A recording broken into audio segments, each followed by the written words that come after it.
Hello, and welcome to a bonus episode of Beyond the Breakers. My name is Taylor, and as always, I'm joined by Tanner. Today, we have watched a movie for you guys. That movie is The Bounty. Tanner, do you want to go ahead and jump in and give us some of the names that are involved in this one? Yeah. First of all, yes, we watched The Bounty, the 1984 one, not to be confused with Mutiny on the Bounty, which is a different movie. Multiple different movies, actually. There are so many movies about this thing, and they're all like named slightly different things. There really are. And I'll talk more about this later, but it's funny to see some of the comparisons that the reviewers made with this movie and the others between the cast members, but I'll talk more about that later. I think it was definitely interesting hearing some of the actors' takes on this, because I enjoyed the movie, but some of them have some different takes. Well, one of the main things I thought was funny is that, Mel Gibson's in this film as one of the main characters, Fletcher Christian, and one of the reviews I read of it was Gibson's portrayal of Fletcher Christian doesn't match up to previous actors who've played the role. Right. And the list of those previous actors is something of a high bar. I would say it's not exactly a criticism, because the previous actors who've played Fletcher Christian on screen, Errol Flynn. Okay. Clark Gable. Okay. And Marlon Brando. Yeah, so I'm not a film nerd, but I know those names. Right. So yeah, those are three of the names. Most famous, renowned actors in history. And if your review is that, well, Mel Gibson wasn't as good as these three, it's okay, that's a criticism that I think most actors would probably accept. I'm not willing to give Mel Gibson much benefit of the doubt on anything, but I'll let this one slide. I'll give Mel this one. He's an excellent actor. Good. He's an excellent guy with movie stuff. Sure, I thought he was pretty good. I saw a couple reviews that said he was flat and wasn't engaging. I thought he was pretty good in the role. Yeah, I don't know what that was about. I mean, he's wonderful in movies and things around movies. He's a terrible, horrible person, but he knows his craft very well. Like so many talented people. Right. Yeah, that doesn't make Mel Gibson unique, although he is pretty vile in terms of the stuff that he is kicking around in his head and coming out of his mouth. So anyway, with that being said, we've got Mel Gibson. We've also got Anthony Hopkins in this as Captain Bligh. We've got a few other big names that we'll talk about later, but we've got Liam Neeson in here. A very, very young Liam Neeson. Yeah, you got to picture all these people being quite young. Yeah, Liam Neeson, Daniel Day-Lewis. Yeah, is in this, and Laurence Olivier, who again, I'm not a big classic movie person, so I don't know that much about Laurence Olivier, but I know he's a huge name, very old Laurence Olivier. Right, and there's even people like Bernard Hill. I mean, he's the captain in Titanic. He's in the Lord of the Rings movies. Another seasoned, just solid actor. So there's a lot of talent on screen here. Wait, Bernard Hill, does he play Cole? Yes. Is that Theoden, King of Rohan? It definitely is. Oh, I thought I recognized his tone of voice. Now for wrath, now for ruin, and the Red Dawn. That's wonderful. That's not a connection I had made, but that's amazing. Yeah, so this movie's dripping with talent on the screen. Yeah, this is huge. I think we were talking about how some of these are a lot of these actors. This is before they were mega stars. Now having all these actors in the same movie would be it would almost be unwatchable because there's so much star power here. This isn't an ensemble movie, I wouldn't say, but if you made it today with these names, it would have to be, right? And I think we were saying how it's looking at rosters for the Miami Hurricanes in the early 2000s. That was a crazy roster. These lists of names where it's well, you've got a team full of Hall of Famers here. Right, you exactly. Just don't know it yet. So yeah, it's that kind of movie. It's very cool. I will say, while we're still talking about the cast and everything, Anthony Hopkins just owns this thing. I think he's really good. And he was like kind of down on his performance and actually said this is the movie that made him like give a damn about movies again, as far as like he needs to have more control and more like exert his will more in his roles. But I thought he did a great job. Like I was very engaged with this movie. I will say that the movie felt like it was of its time. It felt like an 80s historical movie. It didn't have like that glossiness that I think a lot of historical movies have now. I don't know. Part of that was probably the weird kind of synthy soundtrack, but it was a great movie. I was engaged with it. It felt enjoyable to watch, I would say. Yeah, I liked it. I thought it was a cool movie. I'd seen it before, probably when I was in high school, but yeah, worth a rewatch for sure. Definitely. Given the topics that we find ourselves discussing now. Yeah, the screenplay is actually based on the book Captain Bligh and Mr. Christian by Richard Howe. I don't know anything about the book. I certainly haven't read it. But it, at least just based on how this movie comes out, it seems like it kind of portrays a different view from what was traditionally accepted about the bounty. You know, with Captain Bligh as this horrendous, tyrannical figure and Fletcher Christian as kind of the good guy who's fighting for the common crew. Right. And there's more to the story than that. It's definitely interesting seeing that dynamic play out, and I know we'll dig into that more, but I have a lot of thoughts there. Yeah. So the movie opens with Anthony Hopkins as Lieutenant William Bligh, entering his court-martial for the events that led to the loss of his ship at the hand of the, quote, alleged mutineers, led by his, quote, friend, Fletcher Christian. I will say I like the choice here of doing that. I like the idea of it's not like linear, like you do get the flashbacks and stuff, or like flash forwards, I guess, in this case, sometimes to the courtroom. Like it's a fun way to break it up. Like you'll get like a scene and then like you get pulled back into the courtroom. I do kind of enjoy that. It's a cool way to tell a story where you can assume that most of your audience knows the basic details. Right. There's not like there's no suspense in this story. Right. If you started from the beginning, like you're kind of building up to something that everyone knows is going to happen. You know, it wouldn't be shocking when they show up in Bligh's cabin with their guns drawn. Right. Because you know that's going to happen. So yeah, I agree. Like the linear jumping back and forth with the court-martial room. I don't know what to call it. The courtroom marshal, I think we'll call it, hyphenated. So leading the court-martial is Admiral Hood, played again by a pretty elderly Laurence Olivier. And for those who haven't watched the movie, first of all, you should probably watch the movie before you listen to this. Admiral Hood's hat is enormous. It is massive. It's a massive hat. It's Lovecraftian in size. Like he walks into the room and it's like, good Lord, everyone's wearing big hats here. You know, everyone's got like the bicorn or tricorn hats. It's a big hat in a world of big hats. Enormous. It's Brobdingnagian in scale. It almost looks like it's almost like a visual gag. It's like so big. It's like, hey, like this is funny. We're making fun of how big their hats were. But yeah, that kind of distracted me from anything else for this scene, was looking at his hat.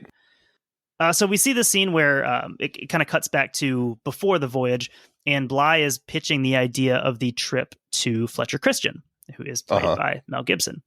They're kind of hanging out. He tells him, you know, the premise of this trip that he's, you know, signed on for.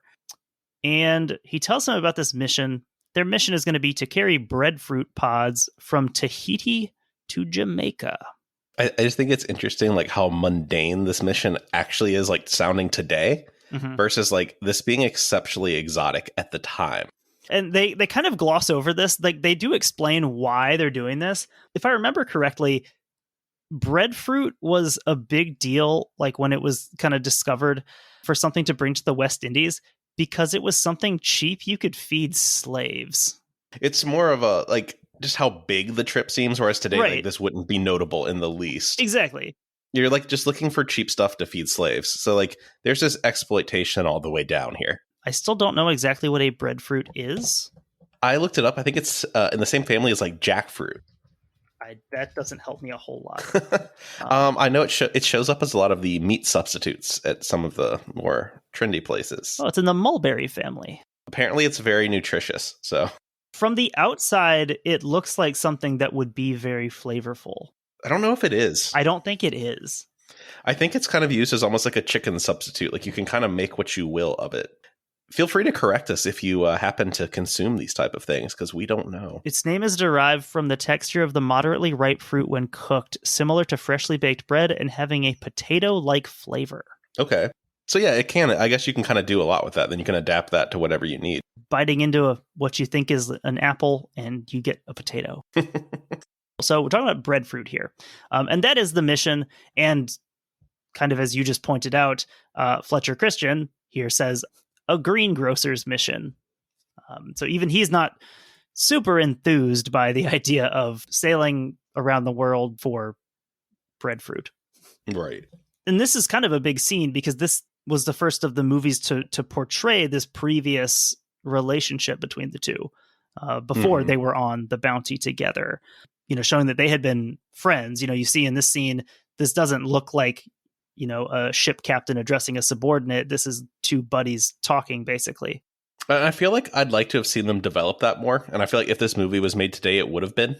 Like, just to establish a little bit more of a emotional connection between those two. This wouldn't have been a movie today. This would have been like 3 seasons on Netflix or something. There would have been one whole episode dedicated just to the setup of the voyage.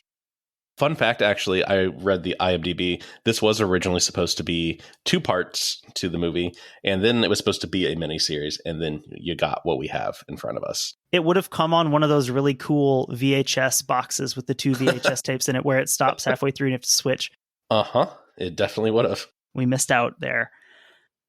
So yeah, the personal relationship, it adds a little bit of a wrinkle to this. So it kind of gives you something else to go on besides just these kind of cartoonish characters of like evil captain, good master's mate. It's like they're friends. Like they have a relationship outside of the hierarchy. Next, after they've set sail, we see the crew interacting below deck. This is our first sighting of Liam Neeson in the film.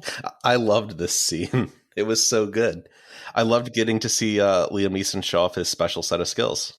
Yeah, for sure. If you sit in his spot at dinner, he will find you and he will kill you. Would you say that his spot was taken?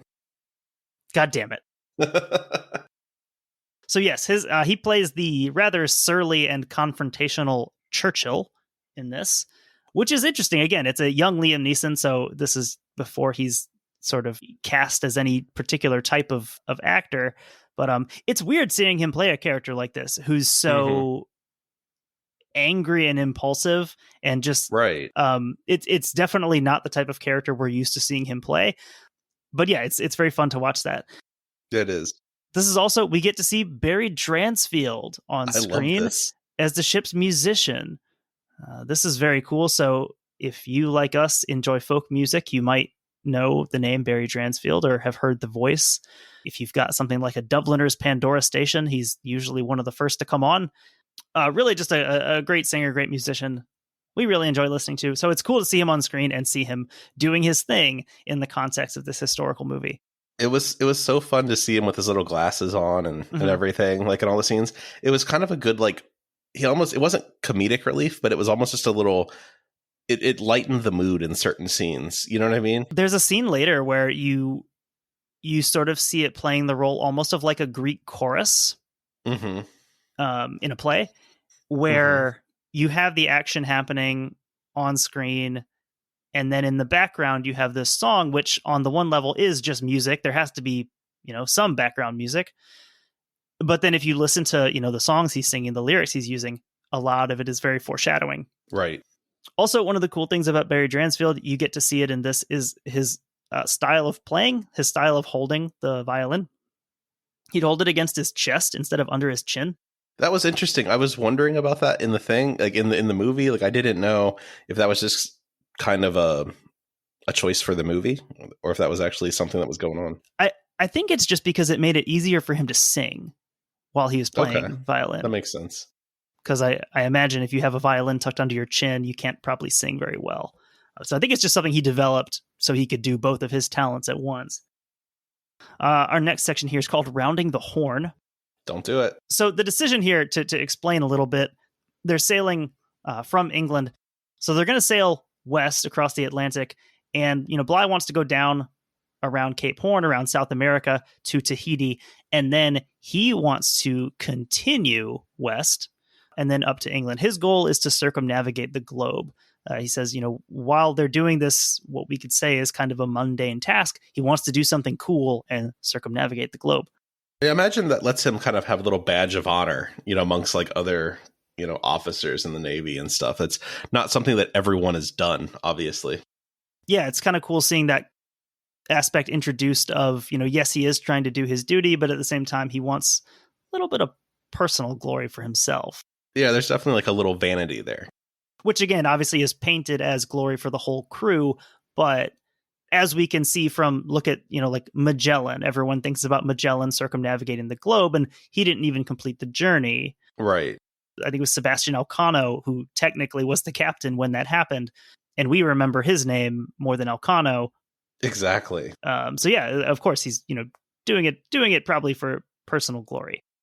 So one of the young officers, I forget his name, is Haywood? I think. I Something can't like that. either. I forget. The very young officer, that's kind of the role he is in the movie, is kind of the green, inexperienced officer who kind of seems reluctant and scared about a lot of this stuff. He comments, they're sailing around Cape Horn, somewhere notorious for its storms. Check out the Gordon Lightfoot song, Ghosts of Cape Horn. I was going to say the same thing. And he says, it doesn't look much, does it? Of course he has to say that, right? Like, we can't not have that scene. Right. So they're sailing, and the weather is calm, everything's going well. And Mr. Cole, again, who I just found out is Theoden, he responds, No, it doesn't, sir. But I've seen the Horn when the waves are as high as 3 houses, one on top of the other. I once saw 6 men washed overboard in one wave. Someone on this ship is very lucky. And he sort of glances over and the camera cuts to Bly. Now, it's a cool piece of cinematography, I think. Yeah, it's a fun scene. Like, it's a scene that it's predictable, but it has to happen, right? So, of course, in the next scene, also predictable, that calm weather does change to more what they're expecting. We get to see the Bounty in very heavy weather. I thought this scene was really good. Especially for working with what you have in 1984 or whatever. Like, I think it's a fun. Like, it really shows you what they're experiencing, and all, like we always talk about, all the dangers that you face. I mean, at one point, someone falls into the fire that's on board in the cooking area. You have people getting thrown around, breaking limbs. You've got the risk of being swept overboard or falling from the rigging. There's so many ways to be hurt or killed. And they do a good job of showing that. I don't know how the storm scenes were shot, but the movie was actually filmed on a full working replica of the Bounty that was built in, I think, like the 60s. Right. So yeah, it's kind of cool that it was shot, more or less on site. Yeah, I think that's one. I don't know a ton about this stuff, but I think it's one of the cool things. It seems like a lot of this was probably more practical effects. Obviously, like CGI is not really a thing in 1984. And I think that like gives it more like authenticity. Like, there really are people getting thrown around. They really are getting, drenched in water. Like, it helps the story feel a little more real, even if it isn't as intense as what you could make now with all the computer and CGI stuff. Right. So here during the storm, we see the first real disagreement between Bly and another person on board. And this is the ship's master, Fryer, played by Daniel Day-Lewis. Yes. So Fryer wants to turn back. He's second in command on the voyage right now. His opinion is that they should turn around. They're not going to make it around Cape Horn. They should turn and go the opposite way. They can make it to Tahiti that way. Bly obviously wants to keep going because this was his idea. He wants to stick with it. I think it's interesting here. Fryer requests that his opinion be recorded in the ship's log. Yeah, I did notice that too. That was interesting. He's like, I want my protest like documented. Yeah, it's like, okay, I'll do this because like you're the boss, but I just want someone to know that this was what I told you. So at an assembly of the men below decks, Bly does announce that they'll be turning around and ditching his original plan to circumnavigate the globe. And then moments later, he announces that Fryer will be replaced by Fletcher Christian as second in command. Yeah, that's interesting. This is based in what actually did happen Fryer was replaced by Fletcher Christian. But I believe when Fletcher Christian, I think when the voyage started, I think Fletcher Christian was even lower in rank than he's depicted in the movie. So I think that replacement was even more of a shock when it happened, and even more obvious that this was, blatant, cronyism on the part of Bly. Just trying to put his guy like in place, basically. Right. In the movie, it makes sense because if you're going to replace the number 2, you're going to put the number 3 in there. But I seem to remember reading that it was a bit more egregious than that. Right. So yeah, Fryer understandably complains. He's not happy about this. And Bly responds, "Had I known your nature, I would not have accepted you as bosun of a river barge." I did. That was a good quote. I like that. It was a sweet burn. And actually, I mean, things like that I was doing a lot of research and reading about Bly. I think one of the things that has tarnished his reputation so much is that he was kind of an asshole, but like he was kind of a sarcastic asshole. Like he wasn't any worse than any other British Navy captain as far as punishments go, but he had like a really cutting and, biting tongue when it came to talking to people. Right. And like, as someone who can be the same way sometimes you say things and you don't even necessarily mean them to be that harsh, but they come off that way, and it can definitely put some distance between you and other people. Right. Those cutting words, like you might not remember them, but other people do.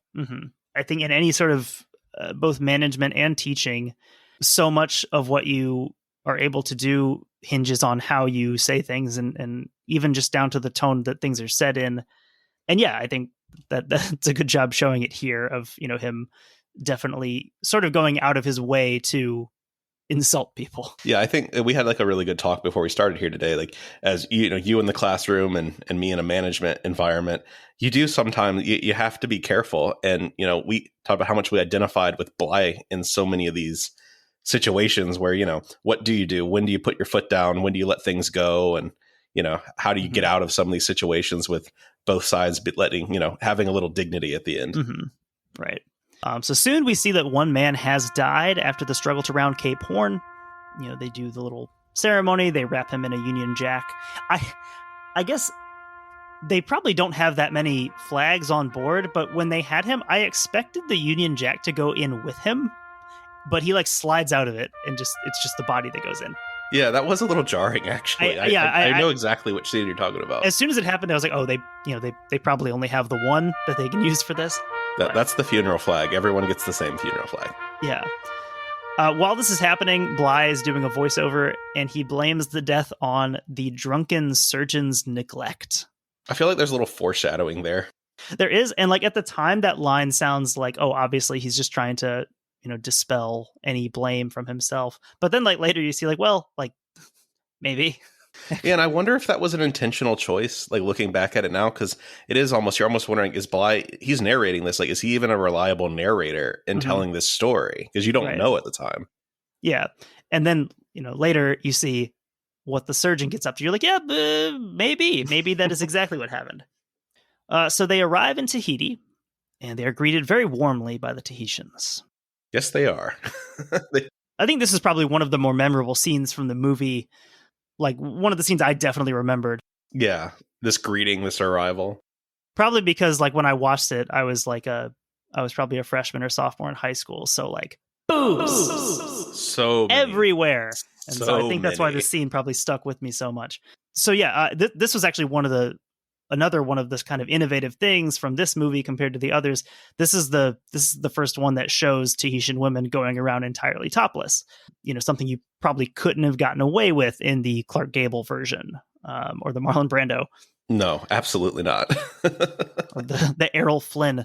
Well, maybe Errol Flynn was early enough that you could have. I don't know. That's true. There was that. There was that sweet spot right there where they were like, no what rules. What are they called? The Hays Code. Pre-code films, I believe, is like what the movie nerds say. So anyway, this big groups of Tahitians in canoes rowing up to the boat. Everyone's very happy. It's a very festive scene. Bly has an audience with Taina, who is the king of Tahiti. Taina asks about Captain Cookie, which I think is a funny little line. It was a fun line. It reminds me of in Shaka Zulu. Mm-hmm. When he asks, he's talking to him about Jesus, and he's like, he's the greatest king. And Shaka Zulu is like, better than Georgie? But yeah, it reminds me of that. So Tyna asks about Captain Cook, and he inquires if he's still alive. That's an interesting question, isn't it? Right. So like, even just by asking that question rather than, how is he, that he knows something.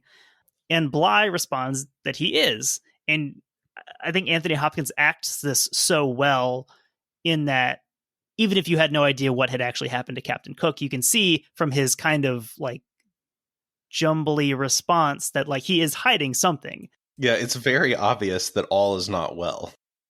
Yeah, so Bly says, yeah, he's fine. Tyna pulls out a portrait of Captain Cook that Cook had given him, and he informs Bly that some people say he was killed by the people of Hawaii. This is very interesting. One of my favorite set of scenes in the movie. It cuts back to the court-martial, where they basically ask Captain Bly, why did you tell him that? Why did you tell him that Captain Cook was fine? He's been dead for like 10 years. And Bly claims he wants to preserve the Tahitian idea of Cook being immortal.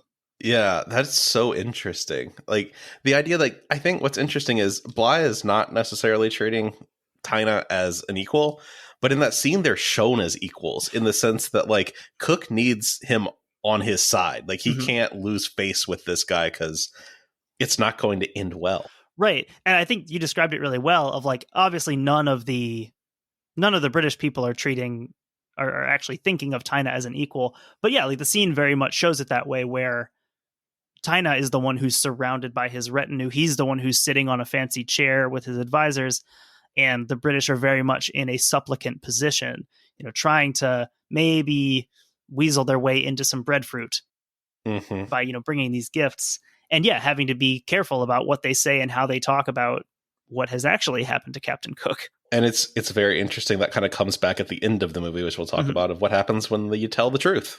What I love most about this scene, when he says that Captain Cook is still alive, the actor who plays Tyna, Wikuki Ka, apologies for any pronunciation there, the look on his face when Bly tells him this, when he tells him that Captain Cook is still alive and doing just fine, it's this like amazing mix of sadness and understanding. And I don't know, it's almost like the look that like a parent would have when their child is telling them something that's very sad.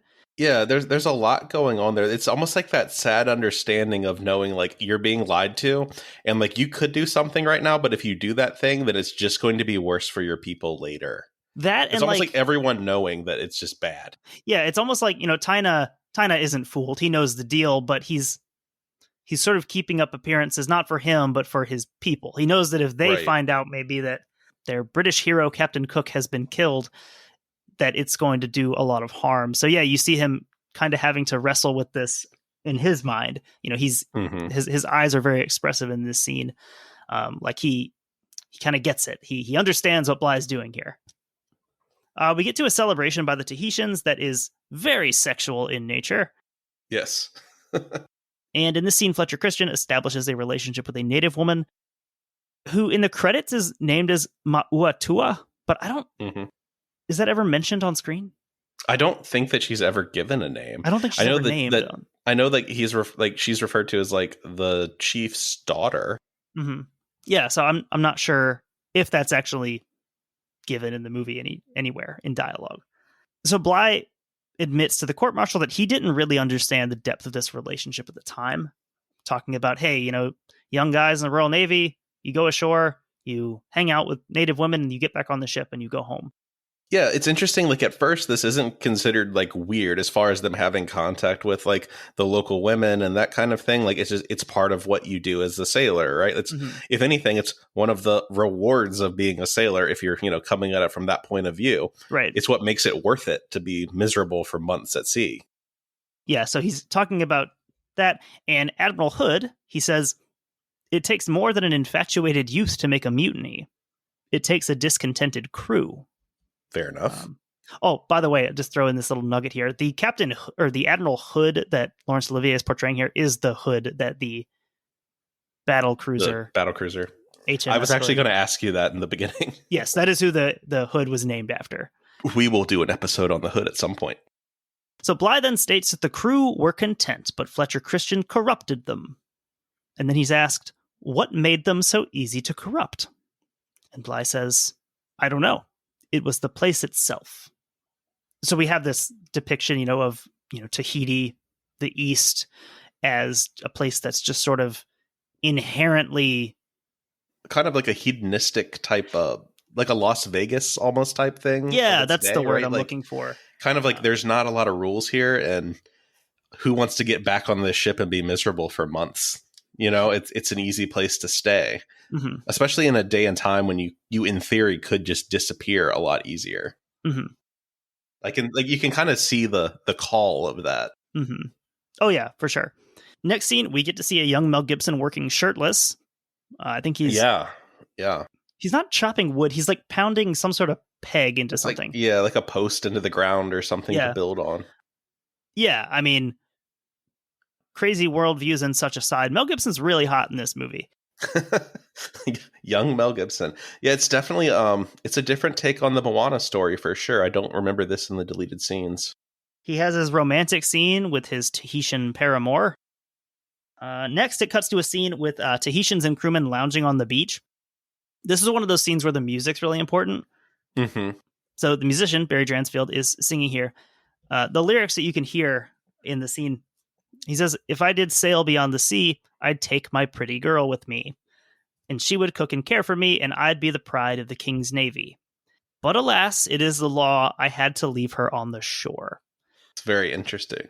And again, that just comes off as little sailor ditty on first viewing, but those words are very informative about what is about to happen. Right. Bly clearly is getting concerned about how attached Christian, and probably, by connection, the rest of his crew is getting to the natives. We see Christian dancing and hanging out with the Tahitians. He's getting tattooed. Several of the crew are getting tattooed. Christian, he's speaking little bits of the language, and he's even, neglecting the company of the crew. That's what's really interesting.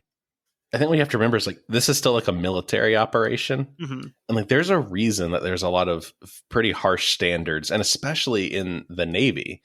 Even today, the modern US Navy is the most hierarchical of all the services, because when you're at sea, there has to be someone in charge. There has to be people below him that are in charge. There's a reason for a lot of the discipline and things like that everyone's really relying on everyone else to do their job and to do it properly. So some of, Bly looking like he might be a little severe at times or having these concerns about Christian, they're pretty justified because, it's still a military thing. It's still, you're expected to have that discipline. Whereas, if he's just learning the language and it's for a reason for trading, then maybe that's one thing. But when he begins to neglect his crew and things like that, that is an issue. Right. You can see where Bly is coming from, and at least acknowledging that he needs to get people back in work mode, we could say. Right. I think it's also interesting, the timeline here. They're on this island for months. So it's a little different than what we think of today, where you might be in a port for a week or something. The time, you would, in theory, get attached to these people. Anyone that you're around for months and months, you're going to form relationships with them. So there is kind of a dichotomy there that you have to balance between that personal infatuation, but also you have to remember that you're there to do a job. You can't have too much of either one, because you do have to live and work with these people.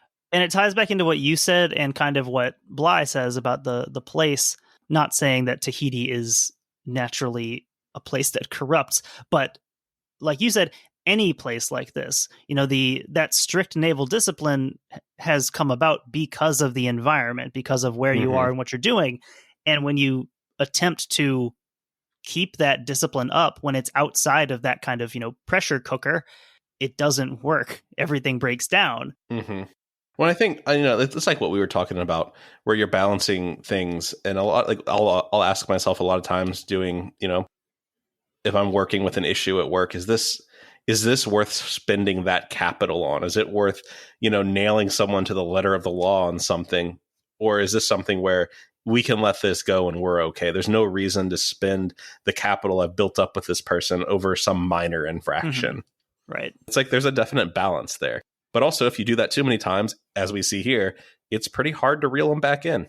Throughout, particularly in these scenes, it jumped out at me. But Daniel Day-Lewis does such a great job throughout this movie with just his facial expressions and his eyes. He does. He really does. He really doesn't have like a ton of really long, monologue moments, but yeah, he does a lot of narration and moving the story forward with just his expressions. I think even like he's like probably the best example of what we were talking about. It's almost like watching like a future Hall of Famer play like at a single A baseball game, like when he's coming up. Like you can just tell he's a little different than some of the people around him.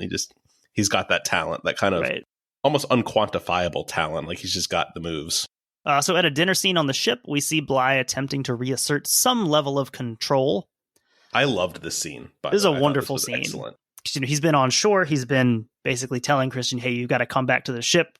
Got to get things going again. And Fletcher Christian comes in.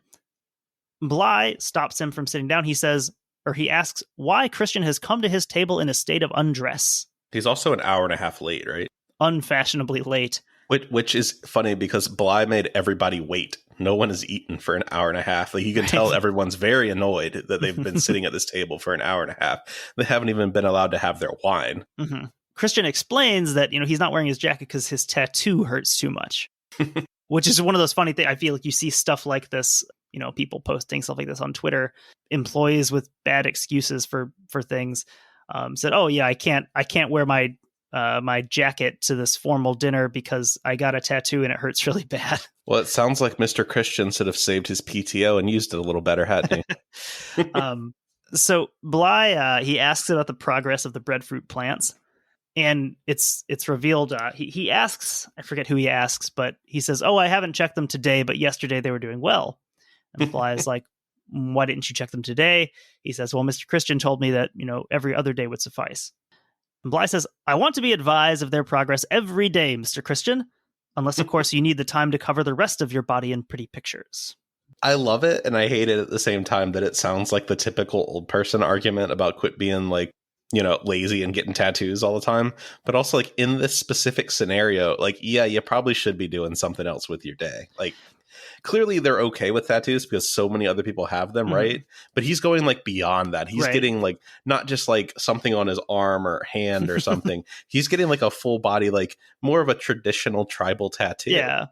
It's funny, like the relationship between the Navy and tattoos, because, for the longest time, that was like the only people who had tattoos. Having a tattoo was something like really noteworthy if someone especially had a visible tattoo. And now it's just become something for your Instagram story. I know Troy Taylor talks about it in one episode or probably multiple episodes of American Hauntings. But yeah, like back in the day, like if someone had a tattoo, that was a super identifiable thing, like that you could, tell whoever, the police, whatever. Whereas now it's like that. Maybe if it's a particularly unique tattoo, that's interesting, but the tattoo itself is not so much anymore. Yeah, they'll just give you one. Though you can get the barbed wire tattoo if you buy an F-150. They'll just do it. Yeah, you can become a member of a tribe just with a little armband tattoo. I don't know if I want to be part of that tribe. Bly also says, the sooner we are seamen again, the better. So he wants to get this show on the road, get off this island that's just a little bit too much fun. In a purely practical sense, he is not wrong. Liam Neeson's character, Churchill, is actually the first to express the intention not to get back on the ship. I liked that scene too. That was a good little scene right there. Just after this, Christian finds out that his Tahitian wife is pregnant. Of course. Bly informs the men that they'll be leaving in a week. He's very angry at this point. He says there'll be no more grog, there'll be no more shore leave. When Bly goes ashore to retrieve Fletcher Christian, we see the first open defiance of the lieutenant. I think the tension builds really well in this movie. I agree. It's paced very well, that it is kind of a slow build. And then you have that scene where Christian just says no. And I thought like the look on Bly's face when he says no, like Anthony Hopkins is crushing it because you can just see like that kind of rage behind his eyes. Yeah, like he, on the one level, he does say like, I think he says, "What did you say?" Yeah, he almost can't believe it. You can't. I mean, obviously, that's a common thing to say when someone says something ridiculous to you. But you can hear him literally does not believe that he has heard this. And that's a perfectly done scene. So after everyone's back on the ship and punishments have been handed out, Bly keeps Christian behind at dinner and has a little chat. I loved this scene as well. He talks with him about sailors losing their heads over native women in these waters, which, again, if you're Christian, hearing that probably doesn't capture the depth of your relationship with this person, so probably not helping. Bly says that he is prepared to forgive Christian for his defiance. Yeah, I think you kind of see Bly kind of giving an olive branch here to give Christian an out, basically. It's very interesting how that plays. Which he doesn't really take. No, he doesn't. I think it is also interesting, though, that Christian has to know going into this relationship was never possible. That there is no way that this relationship was ever going to be a thing that he could do, like, you know, like in any kind of practical way. I think what's interesting in this scene also is you can almost see Bly starting to give up a little bit, because when he tells him that, Fletcher Christian just leaves. And earlier in the movie, when he's relieving Fryer of his position and replacing him, Fryer does the same thing, and Bly tells him, "You dismiss when I tell you to." That's a great point. I hadn't thought about that. And in this scene, Bly doesn't do that. You could very easily see this sort of, pedantic, tyrannical captain doing the same thing. And in this scene, he doesn't do that because he kind of knows he's used everything up. Like, what is that going to do in this? Right. Like the moment's over. I think that overall the movie, it kind of portrays Bly as not being just pointlessly tyrannical, but more as someone who's trying to fill the role he's in and maintain control. You can see Bly losing his grip on his emotions. Like in that last scene we talked about, he's trying to reestablish authority, but kind of in the process, he's just eroding it further. Right.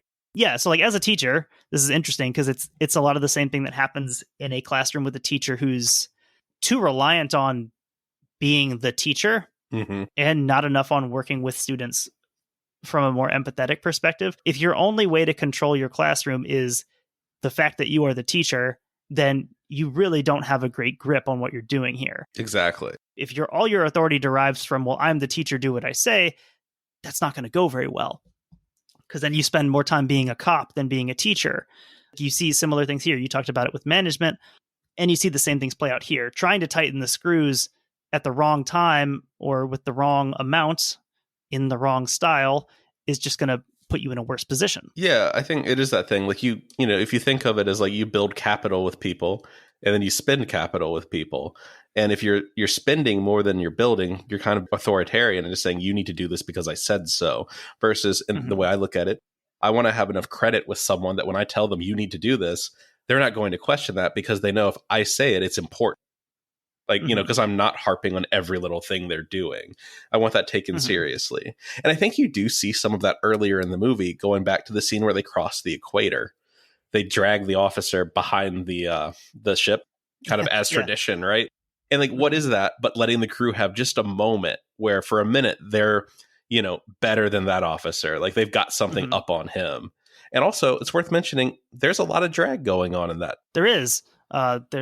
There's the dragging the officer through the water, and there's the drag that several of the crew are dressed in. Yeah, I thought that was just funny given our current state of things. But no, like I think, things like that are the things that build that credit up to, say like, hey, here you go. You got your opportunity today to get one up on me, Right. I think people respect that when you're able to point at yourself for a second or, just kind of give them that humanity for a minute. It does help you build that up and be able to pull it back in when you need to. Well, and that also, I think, highlights things like, why rum was such a big thing, right? For the Royal Navy, because got to give them something. Like they got to have some little reward, right? For the stuff you're having them do and the danger that they're in. So here, there's some more open insubordination from the helmsman, Adams, when Bly says that they'll try Cape Horn again on their trip to Jamaica. He says something along the lines of, we almost died trying it the first time. In Bly's cabin later, Fletcher expresses the men's concerns. He calls Bly William. Yeah, and Bly does not like it. No, his response is, he says, "No, sir. No, Captain. William." It's great. And I thought that scene was interesting because I feel like Fletcher is almost trying to just have like a human moment with him. They're trying to establish like, hey, we're friends. Like, can I talk to you as your friend, not as your subordinate? And like Bly's past that point. Like Absolutely as not. you saw, like with the way he treats the helmsman with the helmsman's descent, he's done with that. Like he's not going to engage in any of that. Like at this point, he's saying, "Look at me, I am the captain." Yeah, like we talked about olive branches, things like off ramps. This is potentially another one of those off ramps. Mm-hmm. If maybe in a private moment, Bly can drop the captain mode and talk to his friend. Well, and I think that's a great point. You mentioned the off ramps. You're seeing this one come from the other side, almost implying that Fletcher already has more, control of this situation. That Fletcher's now offering Bly the off ramp. Exactly, and that's really what this scene does, because after he is talking and Bly freaks out about being called William, Christian warns him. He says, if you insist on us going around the horn, the men won't have it. Right. And I think it was also the flogging of the helmsman, too, is the other thing that he said, right? Like, don't do it. Right. And Hopkins says, the men won't have it. Are they in charge of the bounty? And epic line here. Fletcher Christian responds, they might be, if you insist. Yeah. That was a great line. That was well written. Bly takes that for what it is. He says, is that a threat? And Christian says, it's a warning.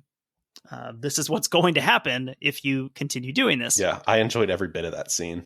So after this, Fletcher goes down to the crew's quarters, and I love the way that this is introduced, his line delivery. He goes down in there, no one's talking, no one says a word, and the first thing he says is, there will be no killing.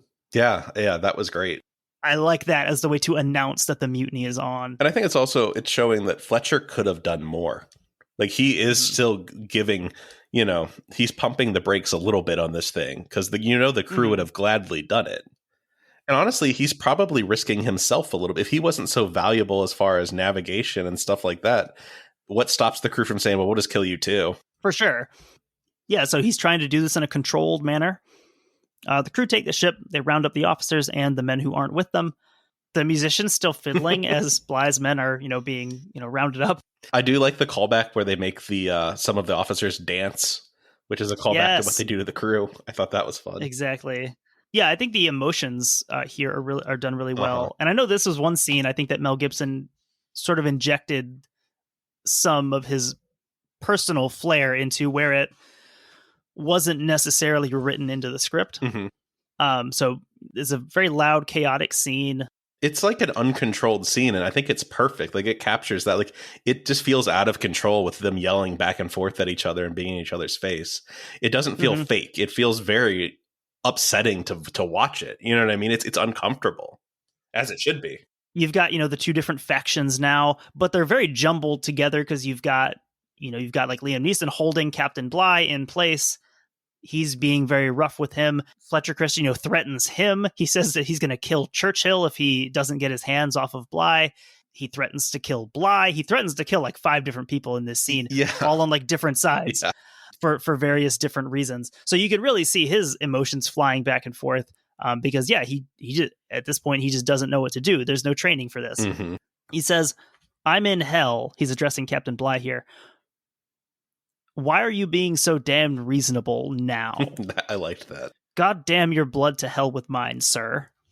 Yeah, so the idea of, well, now that Bly sees what's up, he suddenly wants to negotiate. It's sort of like when you hand your 2 weeks notice in on a job and all of a sudden they want to give you a raise or give you a promotion. And you're like, is there anything we can do? Oh, that's funny. It's funny that that's changed. I think another good line in there is, I don't know if this is ad-libbed by Gibson or not, but when he says like, I'll kill you and then I'll kill myself, like he's just letting, like he's done. Yeah. Like he is done with this. Yeah, like all these great emotional lines. So the mutiny itself doesn't really take that much screen time. Right. Yeah, we've honestly talked about it as long as it is on screen. They set him and some of his loyal officers and crew adrift in the ship's launch. They throw all the breadfruit overboard. I actually, as I was watching that scene, like that's a scene I, for some reason, distinctly remember. And I don't know why, but I think it's just absurd seeing like potted plants being thrown into the middle of the ocean, I guess. Yeah. And I thought that was funny because like, I believe that's something that actually did happen. I imagine there's like a little metaphor, for the crew there of, what I mean, kind of symbolically, this is why we're even here and like watch us, take control. Which I was thinking like, if you're if you've just mutinied and you don't know exactly what your next move is, like I feel like you'd want to keep as much food on board as possible. Yeah, probably not the most pragmatic step. Anything to own the libs. In this case, the libs are Captain Bligh. Very much not the lib. Probably not the libs. Also, they give Bligh and his men a compass, and I think some other navigational equipment. And Bligh comments, "These are useless without charts." And Fletcher Christian says, "I need the charts," or something like that. And again, I believe that's also a historically accurate detail of Fletcher Christian trying to give them all of the stuff that he could without, disadvantaging them. Yeah, like I'll help you as much as until it hurts me. So the men return to Tahiti, and King Taina is decidedly not thrilled about that. Yeah, this is what happens when you tell the truth. So Taina is concerned about this. They tell him what happened. He's kind of worried that the Royal Navy is going to be sending ships to, round these people up and probably punish anyone who's sheltering them. Which is 100% a valid concern. Right. These men have just mutinied, and they go back to Tahiti, like one of the very highly trafficked areas here for the Royal Navy. So one thing I love about this scene is that the Tahitian isn't translated on screen. Right. You have this scene where Mel Gibson's wife has to decide whether or not she's staying in Tahiti or going with the men of the Bounty. And the exchange between her and her father is none of it's translated. So you have to go off of context, facial expressions, tone of voice, and is really well done. I think it's a very emotional scene. I think it's made so much better by not knowing what they're saying.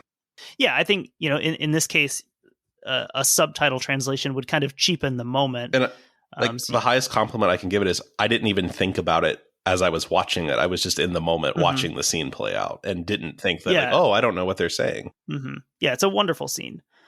So she decides that she's going to go with the Bounty. Some other Tahitian men and women end up going with the Bounty. That is a historical detail with some extra wrinkles to it also. Yes, it is. So once back under sail, we see how Fletcher Christian, he can't really trust anyone now. No, he's like constantly looking over his shoulder, and all of a sudden that burden of command is on him, and it's not pleasant. Yeah, he's kind of the guy on top now that everyone has their sights set on. On their boats, we see Captain Bligh and his men. They're struggling to survive. They're really packed on there. Yes, they are. Not a big boat, and there's quite a few of them. There's a confrontation that almost turns violent. This scene was played out really well, too. Yeah, with one man who, he says, why are the officers getting food? I haven't had food in days. I'm just as much of a man as him. And Bligh, he picks up like a club or something, it's some implement, and that the guy is trying to attack him with, and he takes it and he's says, I'll bash you over the head with this. And the guy calms down, and then Bligh, he volunteers his ration to go to that man. I thought that scene was interesting because there's like two ways of reading that, right? Like one is that Bligh is maybe like, well, why are we eating if there's other people that haven't? But the more likely one, Bligh's doing it to almost shame the guy, but he wants some food. Here you go. Here's your food. Eat it. Enjoy it. Watch everyone else watch you eat this.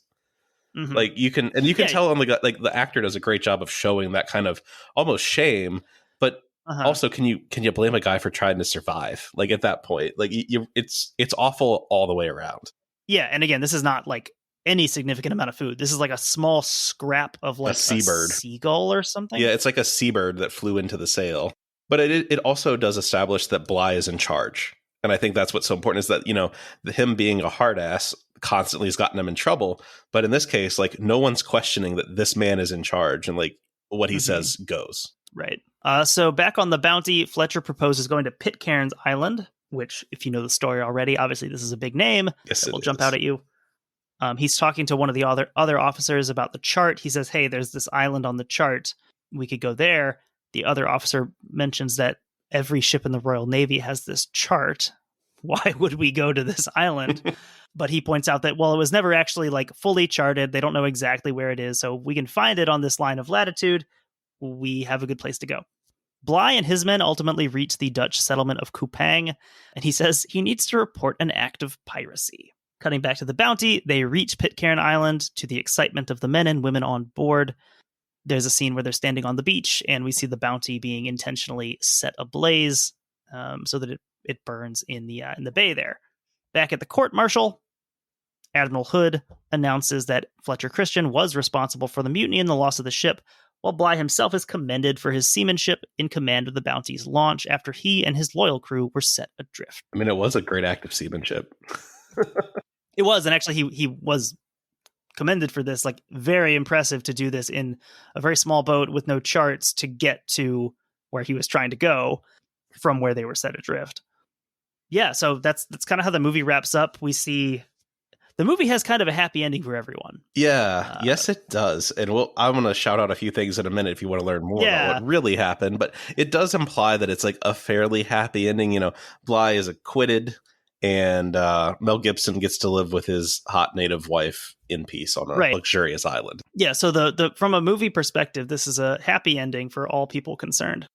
Except the guy who got his head bashed in on the beach. Oh, yeah. We didn't even talk about that. One thing worth mentioning, at one point, the marooned crew comes ashore on a different island.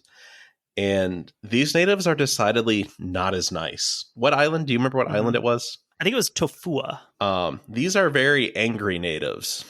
I don't know how to feel about this scene. I feel like it doesn't portray the natives very... equitably, I guess you would say. First off, they're noticeably darker skinned than the friendly, nice natives. Mm-hmm. And there's absolutely no women. It's all just like warriors. Mm-hmm. And that does kind of like the tension builds there pretty quickly. And ultimately, one of the crew is pummeled to death on the beach with like stone implements. He gets Magellaned. Yeah, like that guy on that North Sentinel Island. It was like that. Yes. Just like that. Mm-hmm.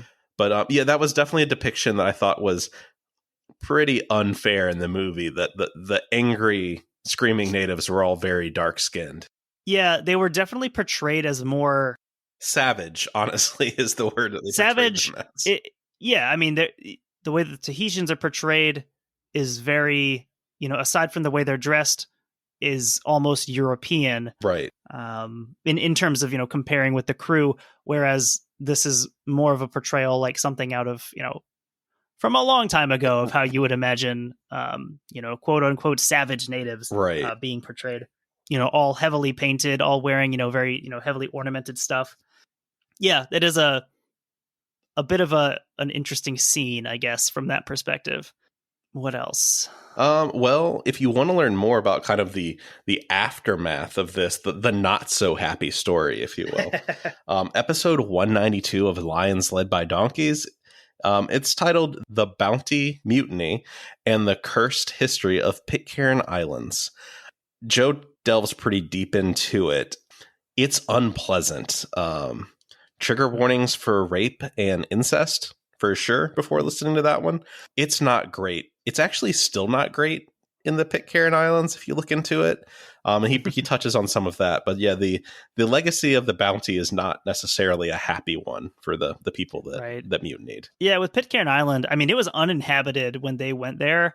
And if you just kind of do the math, I think they didn't have more than like 30 or 40 people. Yeah, ultimately, when that island is, when they're found out on that island, John Adams who is one of the mutineers.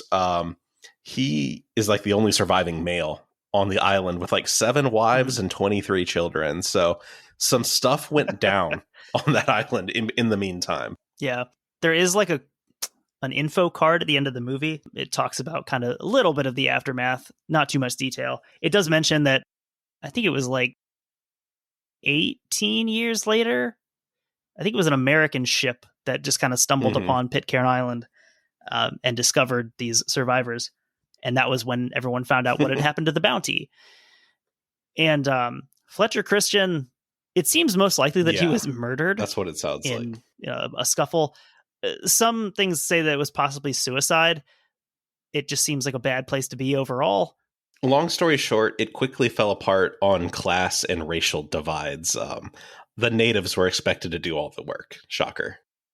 What do you think overall, though? Like, I would definitely say good movie. I'd watch it. Like, again, it was. Oh yeah, I enjoyed it for sure. I definitely would watch it again. It's well done, reasonably well done. I think for a movie that came out in 1984, as far as like historical accuracy, like obviously it's not perfect, right? But it is nice seeing a more charitable portrayal of Bly and kind of seeing what he was going through and why he made some of those decisions. He's not some monster. Yeah, or at least a more realistic portrayal. And I think some of the the criticisms of the portrayal being flat, and I don't know, maybe you could say that, but I think rather than being flat, you could maybe say that it's nuanced. Uh-huh.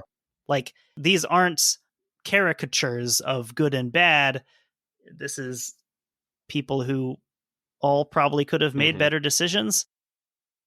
Oh, I did want to point out also, just as a fun historical fact, this was only the first of 2 major mutinies that Bly would be the victim of. When he became governor, I think he was the governor of New South Wales. Yeah, I believe so. Like, he had a long career after this. He fought in the Napoleonic Wars, and he did some administrative work.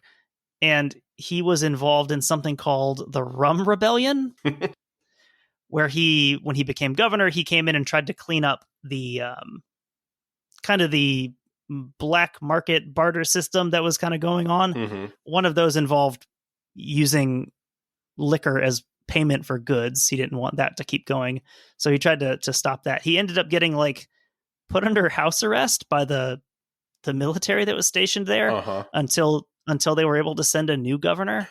so again, we can see that Bly, one time maybe a fluke, 2 times maybe there is a problem with Bly. Yeah, I think overall, my final thoughts on Bly is I don't think he was any worse than any other naval officer, but I also think by their nature, most naval officers were pretty unpleasant people. And I think Bly might have he was one of those guys that I think he was a talk first kind of guy, and that'll come back and bite you sometimes. Yeah, I think one of the bigger criticisms maybe you could level at Bly is that maybe just not cut out for the position he was put in, or I guess decided to be in. But also a very talented seaman, clearly. Oh, for sure. Like, as a navigator, as a sailor, pretty amazing at his job. Maybe just not always the best leader. And that is kind of a, intangible skill sometimes. All right. Well, I think that's going to wrap up our discussion of the film The Bounty. Thank you all for listening, if you made it this far with us. This is technically the June bonus episode, so we'll be back with some new stuff in a few weeks. Fiscal June. Yeah. Yeah. And then also we're going to have the Dead Reckoning episode coming out sometime right around this one. So hopefully you enjoy that one as well, talking about some lighthouses in Connecticut. Nice. All right. So I think that'll do it. So take care, everyone. We'll talk to you next time. When I was a lad, I served a term as an office boy to an attorney's firm. I cleaned the windows and I swept the floor, and I polished up the handle on the big front door. He polished up the handle on the big front door. I polished up the handle so carefully that now I am the ruler of the Queen's Navy. He polished up the handle so carefully that now he is the ruler of the Queen's Navy. As office boy, I made such a mark that they gave me the post of a junior clerk. I served the writs with a smile so bland and copied all the letters in a big round hand. He copied all the letters in a big round hand. I copied all the letters in a hand so free that now I am the ruler of the Queen's Navy. He copied all the letters in a hand so free that